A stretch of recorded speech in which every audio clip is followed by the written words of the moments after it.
Bulletin में सबसे पहले बात करेंगे सुप्रीम कोर्ट के सीनियर तरीन जज जस्टिस मंसूर अली शाह ने कहा है कि निज़ाम इंसाफ की मजबूती के बगैर कोई निज़ाम नहीं चल सकता। एक चीफ जस्टिस हमें एक तरफ ले जाता है और दूसरा चीफ जस्टिस दूसरी तरफ।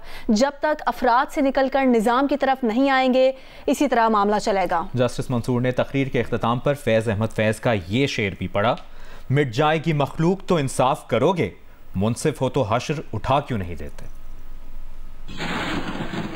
कुछ ऐसे आइडियाज़ हैं जिससे ये सिस्टम बन सकता है, एक ट्रांसपेरेंट सिस्टम जो इंडिविजुअल नहीं रन करते, सिस्टम रन करता है।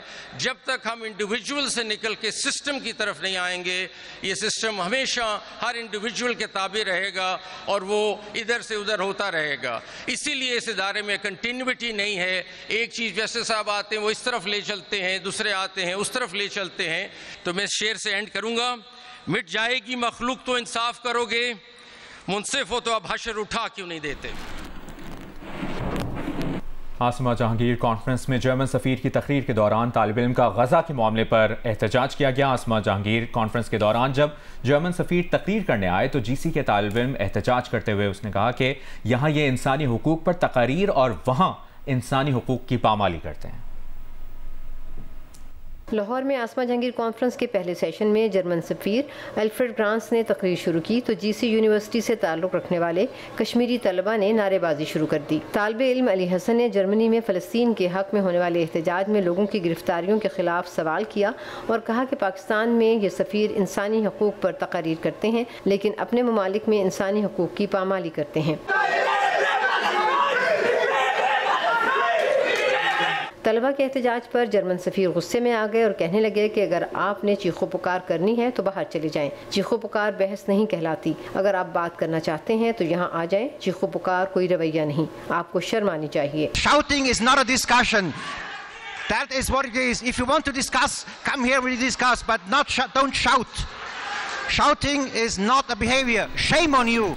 दुनिया भर में गजा में फ़लस्तीनियों की नस्लकुशी के खिलाफ एहतजाज का दायरा वसी होने लगा है।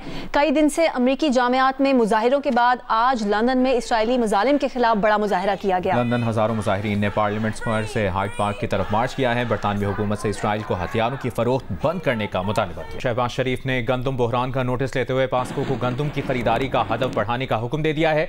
वज़ीर आज़म की हिदायत पर पास्को का गंदम खरीदारी का हदफ 14 लाख टन से बढ़ाकर 18 लाख मीट्रिक टन कर दिया गया है।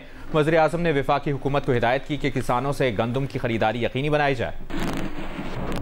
पावर डिवीजन ने सोलर पावर पर फिक्स टैक्स लगाने की खबरों की तरदीद कर दी है। पावर डिवीजन के एलामिये में कहा गया है कि सोलर पावर पर फिक्स टैक्स लगाने की खबरों में कोई सदाकत नहीं है।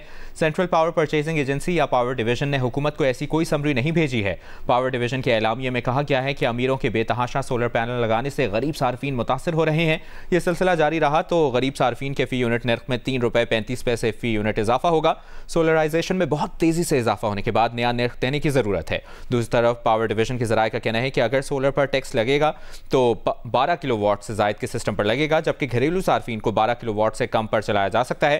ज़राए पावर डिवीजन का कहना है कि सोलर लगने से IPPs को नुकसान हो रहा है। कमर्शियल सार्फिन और सनतें तेज़ी से सोलर पर मुंतकिल हो रही हैं। सनती सेक्टर तकसीम कार कंपनियों से बहुत कम बिजली खरीद रहा है, जिसकी वजह से हुकूमत सोलर का फ़ी यूनिट 18 रुपए से कम पर लेने पर गौर कर रही है। वज़ीर आला खैबर पख्तूनख्वा अली अमीन गंडापुर का फौजी क़यादत से मुज़ाकरात पर शहरियार आफरीदी के बयान पर तबसरे से गुरेज। उनका कहना था कि शहरियार आफरीदी ने बयान दिया है, उनका कोई राब्ता होगा, इस बारे में वही जवाब दे सकते हैं।